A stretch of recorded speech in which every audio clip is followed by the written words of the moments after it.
Welcome to Civil War Digital Digest. I'm Will. We're back at the National Museum of Civil War Medicine in Frederick, Maryland, and Dana Shoaf, the Director of Interpretation, is hosting us again. We're going to go into the vault and pull something out that you can't see in the collections. Before we do that, we've got to say thanks to the patrons, the CWDD Coffee Grinders, who each give a little bit each month financially as fits their budget and helps us go further and do more and bring you more stories from the Civil War, like the one you're going to see today. So Dana, let's get into it. What are we looking at?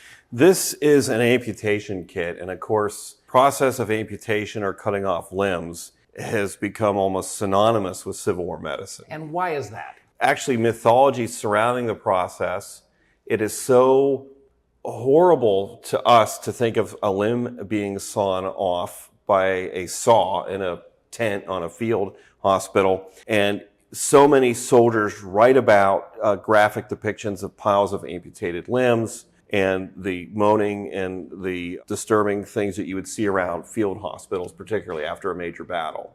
Why within military technology do we see amputation so common in the Civil War? A big, heavy bullet made out of lead called the mini ball, or the Burton bullet, actually. Thank you. And I know our co-Fred Phil Spoggy prefers Burton bullet, and I do too. Burton was an armorer in Harper's Ferry who will take the French design for this bullet invented by Claude Minié and will Americanize it basically into the conical bullet we're familiar with the hollow base that will spread open when it's fired.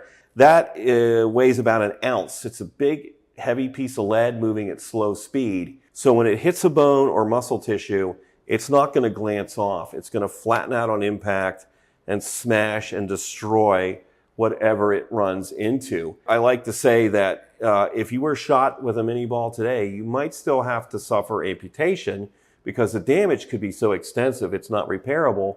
The difference is today you would almost universally survive that amputation and end up with a top flight prosthetic that would enable you to go on and live your life fairly normally, which many Civil War soldiers didn't quite have. Instead, in the Civil War, you're dragged into a tent or into a barn and you run into this. You run into this. We know that there were at least 60,000 amputations done during the Civil War. There's documentation on that. Okay. And that seems low. It seems low to me. A lot of the Confederate records are destroyed. Okay. So when Richmond burns, so we don't have complete records. It seems low to me as well. But we know there were at least that number of amputations done. This is a very basic amputation kit. What do you mean when you say basic? Surgeons, like an infantry officer has to buy his own sword, right? Mm-hmm. Surgeons had to often provide their own medical and amputation kits as well. Yeah. There were some that were issued, but a lot of these guys come into the military bringing stuff that they used at their home practices. Just like anything, you could buy a cheaper sword or a nicer sword. You could buy a cheaper or nicer amputation kit. And by nicer, I mean there were more instruments in it that you could use during the procedure. This is a fairly basic one, but we know it's a Civil War period one. Unfortunately, it's not ID'd, but one of the things, and I'll bring out the most commonly associated item, is the saw. This handle is made out of wood, and later ones, post-war ones, were made out of a hard rubber or composite, something that would resist the absorption of blood and easier to clean. This one is made in London. Many of them have a London heritage because London has a great trades and craft heritage for making fine and precise articles and instruments. So a lot of them are imported, actually, these amputation kits. So do you think the individual pieces are imported, or is this entire the kit brought in? We have one in our collection where the London stamp is in the box, actually. Okay. Yeah. So I believe that this was brought in as a complete kit. Of course, this is the main saw of the amputation kit, and this is what most people commonly think of when you think of an amputation. But before the bone can be cut, and this is what this saw was used for, and the precise way to hold it is with your index finger out to give it stability and help direct it.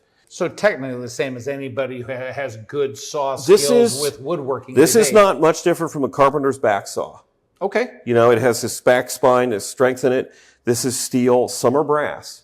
They're very similar to carpenter back saws of the period. Yeah, okay. Absolutely.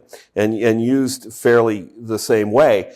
Before you could cut the bone, though, you have to cut the soft tissue away and expose the bone, and that's what these long, very deadly looking knives are used for. I think I'll just stay over here. Yeah, these are used to slice the soft tissue, and then you would use other instruments to kind of peel back the flesh, the tendons, to expose the bone so that you can reach it without this interfering. So there's a number of knives of various lengths in here to use for that purpose.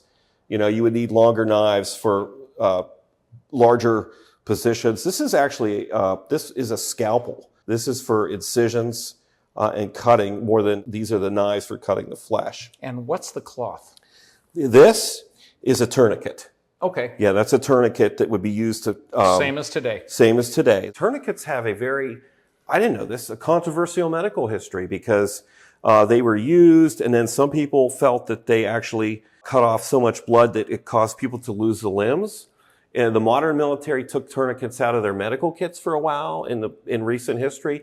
They're back in now, I understand. Unfortunately, with things in the Middle East and the improvised explosives, amputations have arisen again in the military because so many men are injured in their limbs, and they've needed the tourniquets, but they're very careful with how they use them.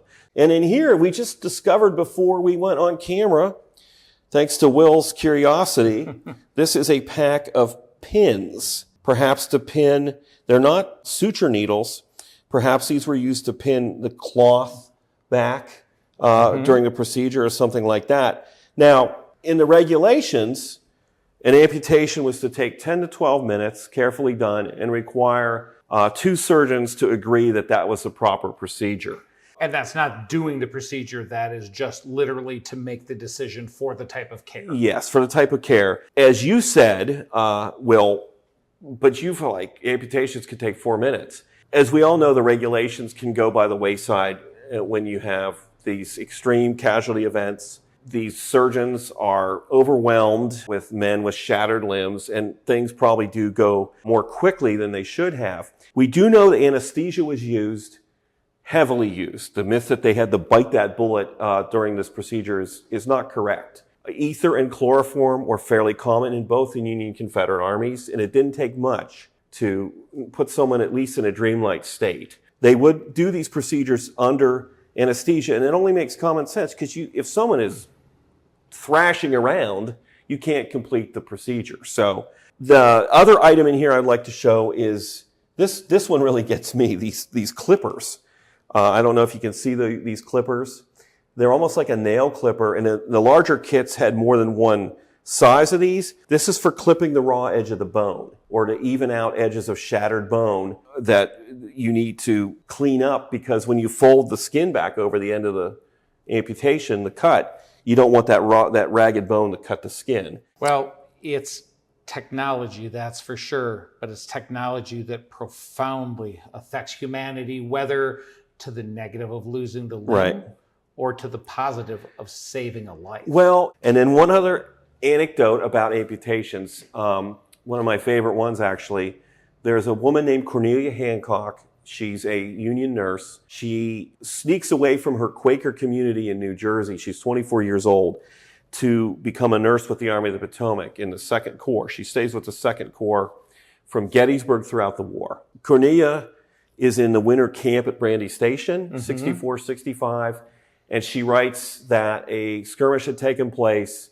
A wounded Union cavalryman was brought in and his leg was amputated, and his amputated limb was given to the surgeons to practice amputations. Wow. Because even if you're a good doctor, you can't just practice an amputation. You know what I mean? True. And so if that was done one time, it had to be done other times. But, that kind of gives you a sense of what they had to do to be able to perform this operation, It's a complex thing to dismember a human body. Wow. Well, let's bring it to a close. We've talked about the medical technology. It's the humans learning, training, doing, yes, and existing. Yes, yes. And this kit, amputations, I am sure save lives, with the damage caused by artillery shell fragments or the dreaded the mini ball and the lead slugs that would damage limbs so badly. but this procedure did save lives. The quality of lives, a lot of these guys will suffer with pain and phantom pain after the war. There are things like the left arm brigade that form after the war where men have to learn to write with their left arm because they've lost their dominant arm. So the amputation history carries on well after the Civil War. Great. Well, thank you for bringing this to us to see an artifact, but to think about the effect, positive and negative, both of the tool and of the conflict. Yes. Well, thank you for spending time with us. This one's a little hard to stomach in some ways, but it is a connection to the reality that men from both sides existed with, and then their families helped them with after the war. We hope you've gained a greater connection. We'll see you next time.